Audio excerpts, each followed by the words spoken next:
आता मी आळंदीहून गाडी घेऊन निघलो होता, परत आळंदीला जाणार. तर तिथून इथपर्यंत झालेला 450 350 400 काय किलोमीटर प्रवास झाला असेल. त्या प्रवासामध्ये आवडी सरासरीच आवडीत असतं.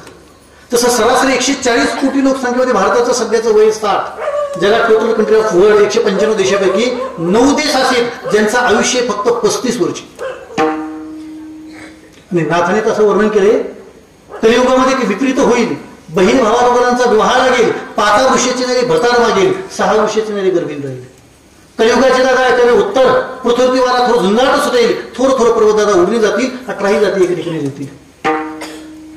कलियुगाची दादा ऐकावे उत्तर, काय म्हटलंय, कलियुगाची दादा ऐकावे थोरी, पुत्र तो होईल पित्याचा वैरी, भरतार सोडून घरोघरी फिरत येणारी, ऐसा माझा शकून दादा एका निर्धारी. नाथांचं वारोडे 10 चरणाचं 7 तास मी पाठ केलं होतं. निर्गुण निराकार दादा माहूर माझे गाव, शकून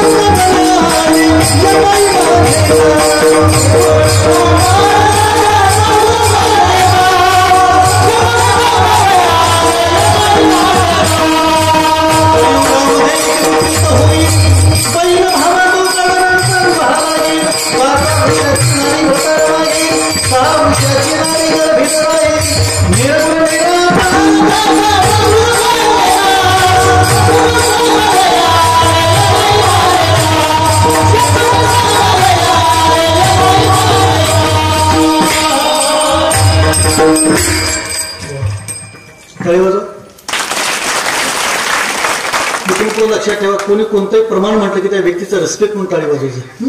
त्याला फक्त महिला मंडळ वाजावर, पुरुष मंडळी आमचा आवाज मोठा आहे. चला तुम्हाला परत एक चान्स, वाजवा. पेटले बरं, वाजवा जोरात. पुरता खाली त्यांना वाटलं इज्जतचा प्रश्न घ्यावा. कलियुगाची दादा ऐकावे थोरी, संत वचने. काय काय घडे ऍडव्हान्स मध्ये. बुद्धिमान माणसाला जगत लवकर दिसत असतं. नेमकं असं होतं, गावातल्या बुद्धिमान माणसाला गाव वेड्या समजतं, इकडे मोठं दुर्दैव असतं, सर्वात मोठं दुर्दैव असतं. त्याला खूप काय कळतं, पण त्याच्या कळण्यासारखा माणूसच त्या गावात नसतो, गाव त्याला येड्यात करतो. लोक म्हणते आमच्या गावातला पोरगा खूप शिकला, पण लई गेला. आणि त्याला दुःख यायचं नसतं, या लोकांना काही कळत नाही, त्याला काही कळत नाही, त्याला दुःख असतं. संत वचनाने अगोदर सांगितलं, बाबा खूप काही घडून जाईल बरं, वेळ संपुष्टात येईल. म्हणून संतांनी जगाला सुंदरपैकी जागे केली. आता काकड्याचे दिवस संपले, आता काकडा संपला, उठा जागे भरी, आता उठा उठा साधू संत, उठा पांडुरंगा, सगळ्यांना जागृती केली. सगळे जागेले. आणि शास्त्र होताना पश्चिम जागृती संयमी, यशान जागृती होताना शानशा पश्चात मुली संपूर्ण विश्व जिथं झोपलं तिथं संतांनी जागे केलं. संत तिथं जागेचं स्वतः विश्व झोपलेलं असतं. आज तो कोणी जगाला जागे करताना सांगितलं. गाथ्यामध्ये एक व्यभिचारणी एक नावाचं प्रकरण आहे, ज्याचे 25 अभंग आहेत. हे 25 अभंग तो कोणाला स्त्रियांकडे पाहून बोलतात. माझ्या गुरूंच्या भाषेत थोडासा फरक सांगतो, प्रस्तावना थांबवतो. आमचे गुरुजी म्हणायचे, गीतेचं भाष्य म्हणजे ज्ञानेश्वरी, भावार्थ दीपिका. तसं तुकोबाराचा गाथा कोणत्याच विषयाचं भाष्य नाही. 4 वेद 6 शास्त्र 18 पुराण दशोपशी तो कोणाला फॉलो केलं नाही. तुकोबाराला जो अनुभवाला जे वाटलं ते बोलले, संतांना जगण्यात लिपिबद्ध केलं. मग तो ब्रह्मचारी ग्रस्त बाणप्रस्थानी संन्याचारी वर्ग तुकोबाराचा उपदेश. ब्रह्मचारी धर्मे घोकरी अक्षरे, आश्रमी विचारे षडकर्मी, वानप्रस्थी तरी संयोगी वियोग, संन्यास तो त्याग संकल्पाचा. वयाच्या 25 वर्षापर्यंत विद्यार्थी कावं, विद्यार्थी देवदेव साधव सत्य तीर्थे, धारा तीर्थे धरतीपती योगनो ध्यान तीर्थे, गंगा तीर्थे वन्यनसो दान तीर्थे धनाद्या लज्जा तीर्थे कृत्या पातकम शालयंती, न व्यापित्वा देशतंतो नित्यत्वात नापिकरतः नवस्वती सर्वात्मा अनंत ब्रह्म त्रिधा. त्याचे सूत्र आहेत, पाठ करायचं रात्रंदिवस झोपत लागणे माणसाला. तिथे पोरक करून विद्यार्थी अवस्थेचे 5 लक्षण आहेत. किती? तसं बोला पडवर पूर्ण किती लक्षण आहेत? 5. कोणते? काकचेष्टा भगत ध्यानम स्वामिद्रा तथैवच अल्पारी ब्रह्मचारी विद्यार्थी पंचलक्षणम. कळले का? विद्यार्थी असून काकचेष्टा, कावळ्यासारखी नजर असावी, बगड्यासारखं ध्यान असावं, कुत्र्यासारखी झोप असावी पूर्वीच्या काळातल्या. नाही कळलं? हल्लीचे कुत्र तुडले तरी उठणार, चोर तोड, त्याची तब्येत खूपच जास्त सुधरू लागली, समजून घ्या काहीतरी प्रॉब्लेम आहे. नाही कळलं? म्हणजे अभ्यास करत नाही तिचं लक्ष नाही. पूर्वीच्या काळातलं आताच वेगळे. आता आम्हाला होऊन फोन असतात, महाराज पोरग नाही शिकत तर चालेल पण पहिलवान झालं पाहिजे. लक्ष नाही त्या काळातले. त्या काळात ते तीर्थात झालं. शास्त्र सांगत तसं तुकोबाने सर्वांना जागा केलं. ब्रह्मचारी, ग्रस्त, वानप्रस्थ, संन्यास सर्वांना शिकवतो तुकोबाने. मी तर थोडंसं मोकळं बोलतो, रागाला येऊ पण मोकळं बोलतो. महाराष्ट्राला वेद शास्त्र इथं बसल्यापैकी किती लोकांना वेदाचे नाव माहिती आहेत? मी म्हणतो सर्वांना माहिती आहेत. कोणी पाहिलेत? बोलत थोडंसं मोकळं. इथं बसल्यापैकी 90% लोकांनी वेद पाहिले. 99 कसे तर 90%, 99.99% कोणी पाहिले वेद? फक्त 4 वेद म्हणून पुराण लोकांना माहिती आहेत. कोणी पाहिलेत वेद? वाचले का ऐकले काय समज? या महाराष्ट्राला शान केलं गाथाने ज्ञानेश्वरीनं. कशाची परंपरा आहे? एवढे वर्षे संतांनी सांगितलं, संतांनी लोकांना शिकवलं. आता आम्ही काय वेद पाहिले, काय शास्त्र पाहिले, का पुराण पाहिले? आम्ही कशाचे शास्त्र पुराण? इथं लोकांना कीर्तनातला की कळत नाही, आणखी प्रवचनातला फरक कळत नाही. काय करतो लोकांना कशा सांगत? लोकांना कशातलं कोणत्याच विषयात नाही. लोकांना फक्त तेच कळतं जे त्यांना कळतं. नाही कळलं? याच्या काय करतो? आपण मोठापणा म्हणतो, आपल्या गावामध्ये म्हणजे जाणेफळमध्ये ज्याला सर्वात जास्त जमीन, आपण त्याला काय म्हणतो? मोठा. आपण म्हणतो आमच्या गावचं पाटला 100 एकर जमीन आहे. पण जेव्हा पाटील शहर तालुक्यात एखाद्या भेटायला जातो तेव्हा पाटला तिथे गेल्या कळतं की मी ज्याच्या घरी आलो त्याचा गोठा 50 एकरचा आहे. नाही कळलं? असंच असतं. तुमचा मोठा पण तसे मोठे किती तिथं? आपल्या गावातल्या शाळेमध्ये एखादा पोरगा 10वीला पास झाला, 80% मार्क्स मिळून, तर आपण त्याला गावातला ब्रेंड हुशार शाळेचा टॉपर असं म्हणतो की नाही? तो शाळेतला एखादा टॉपर म्हणतो. जेव्हा तो ऍडमिशन गेला पुण्याला येतो का तेव्हा त्याला कळतं कट ऑफ अबो 90, 90-95च्या पुढे इथं नंबर लागतात. त्याला विचारत पण नाही कुणी. तुमचा मोठा झाला, दुनियाचा मोठा कसा असू शकतो? मिस वर्ड, मिस्टर वर्ड हे दरवर्षीच होते, त्या नवीन चॅनल बदललं जातं. आपल्या ज्ञानाचा कोठा बदलतोय. आपण आपल्या तालुक्यात या व्यक्तीपेक्षा कोणी गाणार नाही म्हणून तो आपल्याला मोठा वाटतो. अरे पण त्याला जिल्ह्यात विचारतं का कोणी? आणि त्या जिल्ह्यात विचारत असतं मग बीडचं काय, संभाजीनगर काय, जालना काय, धाराशिव काय, सांगली, सातारा, कोल्हापूर, 36 जिल्हे आहेत महाराष्ट्रामध्ये. अशी 29 राज्य आहेत, 9 केंद्रशासित प्रदेश आहेत, असे 195 देश आहेत, असे खंड, 9 द्वीप, 7 द्वीप, 9 खंड. केवढं मोठं आहे. तुम्ही कशावर समजता याच्यासारखा माणूस युनिक नाही, जागतिक नंबर आहे? तुम्हाला जग माहिती की कोणत्या पण जगाने? जगातले देश, तालुके, 288 मतदारसंघ, 385 तालुके, 48 लोकसभेचे संघ, एक तालुका, जिल्हा, एक समर्पण केलं आपलं कशातलं. मी तर इथपर्यंत म्हणतो तर महाराष्ट्र बी आपण आणखी नीट पाहिला नाही. मी तर म्हणतो आपला जालना जिल्हा ना, जालना जिल्ह्यातले सगळे तालुके बी नीट पाहिले की नाही हा प्रश्न आहे. कुठं आपल्याला कशातलं? आपण आपल्या त्यालाच श्रीमंत म्हणतो जो आपल्यापेक्षा जास्त दिसतो, आपण त्यालाच हुशार म्हणतो जो आपल्यापेक्षा कोणीतरी असतो. पण इथं सगळे ते हुशार, शास्त्राने हुशार म्हणणारी माणसं वेगळी. जर तुम्ही एकत्र म्हणलं ना हा पोरगा शहाणपणा करू लागला तर सहज तुमच्या हातात मोबाईल आहे, नेट ऑन करायचं, पहिले गुगलला जायचं. हा, फेसबुक, इन्स्टा नंतर व्हॉट्सअप, तिथं नंतर जायचं. पहिले कुठे जायचं? गुगलला. आणि तिथं गुगलला लिस्ट शोधायला सुरुवात करायची. जालना जिल्ह्यातले टॉपर विद्यार्थी, आपलं नावच सापडलं नाही त्यात. महाराष्ट्रातले बुद्धिवान लोक नावं सापडत नाही आपलं. भारत लेवलला गुजरात दादा गुजरात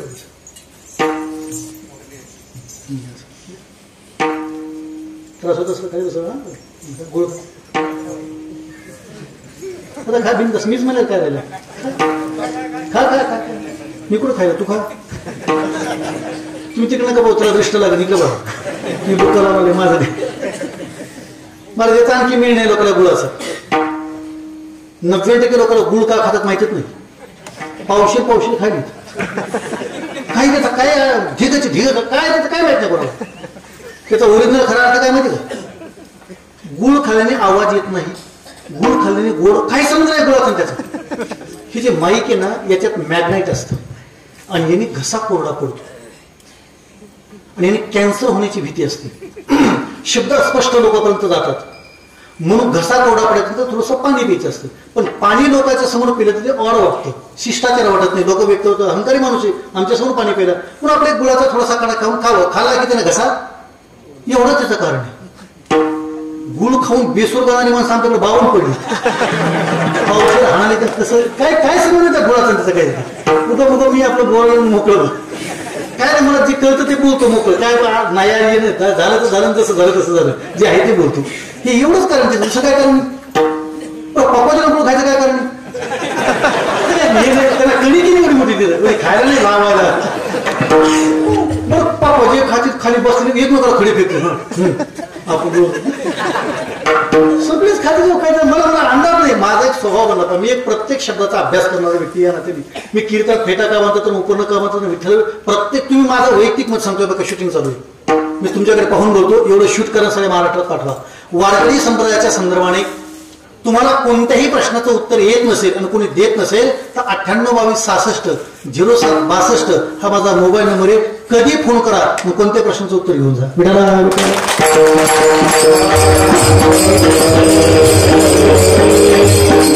जी वाटतील ती मला विचारा. कीर्तनात कोणत्या अंगाला पकोजे असावं कोणत्या अंगाला गायक असावं कोणत्या अंगाला कीर्तनात सारस का म्हणतात विठोबा का म्हणतात महार का तुम्हाला जेही कोणत्या प्रश्नाचे उत्तर जर कोणीच दिले नाही तर बिनधास्तपणे मला विचारा. तर मी 24 तास पागल सारखं चांगलं धोत्र घालून फिरायलो का 33 वर्षाला धोत्र घालतोय. चांगल्या कुळात जन्मलेला पोरगा अत्यंत हुशार सुंदर. तर मी पागल सारखा धावतो या करता तर मी संप्रदायाची दीक्षा घेतली आणि वारकरी समाजाचा स्पीकर वक्ता येणार त्याने या संप्रदायाच्या तत्वज्ञानाचा प्रचार करणं याच्याकरता मी 24 तास पागल सारखा फिरवतो. मनोरंजन आहे का लोकांना विनाकारण भूल थापा मारून विनाकारण कीर्तनाच्या तरसा मिळायचे त्याकरता या संप्रदायाच्या संतांनी जे समर्पण केले ज्याची इंडियन फिलॉसॉफी जशी वारकऱ्यांची स्वतंत्र तत्वज्ञान पडतं तत्वज्ञान स्वतंत्र वारकऱ्यांचं इथं सर्वांना न्याय भेटावा म्हणून तिथपासून मी ह्या सर्वांना बोलायला सुरुवात केली. तो कोऱ्यान जगाला सांगताना हीच घटना सांगितली की जी माणसं जन्मली ती मृत्यूपर्यंत सर्वांना इथं मृत्यू स्वीकारावा लागतो. इथं कोणालाही सुट्टी नाही. इथं कोणी काही जरी म्हटलं जगातलं अंतिम सत्य तुम्हाला सांगू का इथं कोणाची युती टिकत नाही कोणाची आघाडी टिकत नाही. परदेशी निवडणुकी म्हणून सांगतो म्हणजे मतदारी म्हणून सांगतो कोणाची इथं सत्ता टिकत नाही. इथं सत्ता फक्त 5 लोकांची. ही 5 लोक कोणाचीच काही चव देण्यात किती आहे पटकन बोला किती ही 5 लोक इथं कोणाचंच काही चव देण्यात. त्या 5 लोकांचं नाव आहे पृथ्वी आप तेज वायू आणि आकाश. अगोदर सगळ्याचे चेहरे बदलले होते टेन्शन मध्ये आले होते 2-4 जण नेमके कोणी ग्रहण लावले. मला कळतं सायकोलॉजीचा स्टुडंट मी चेहऱ्याचं एक्सप्रेशन भाव वाचले मी आता लोकांचं तर असं वाटलं बाबा हे नेमके कोण आहेत 5 यातले 2-3 तर येणंच हेरले होते नाही कळलं. प्रत्येकाने मनाची मात्र करायची हाय असेल तो असेल बिरो सांगावा पटकन ते महाराष्ट्र फिरायचे. पृथ्वी आग तेज वायू असे 5 महाभूत आहेत. इथं बुद्धिमान ज्ञानी सत्ता सर्व पक्षातील सर्व जातीची माणसं इथं मारतात. इथं कोणाचं काही चालत नाही. इथं कोणी कितीही बुद्धिमान झाला तर मरावं लागतं हे नक्की. इथं कितीही श्रीमंत झाला आणि कोणत्या पदार्थ बसला की मरावं लागतं हे नक्की. कारण एक नाही उरवाले अवतार येईल ते पामर जीव किती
पैसा झाला. संत वचने मी म्हणचं थोडं बोलायला माझं बोलणं तुम्हाला खोटं वाटतं. कीर्तन सुटल्या प्रयोग करा. कीर्तन सुटलं की घरी जाऊ नका. बॅटरी घ्या शेतात जा तुमच्या शेताच्या बांधावर उभं राहा. नुसतं शेताकडे कोण सांगा अख्खं माझं आहे. ते शेत काय म्हणलं मला विचार मी फोन करून सांगतो. ते शेत एवढंच म्हणतं तुझा पंजा आला असंच म्हणला मेला. तुझा आज आला असंच म्हणलं मेला.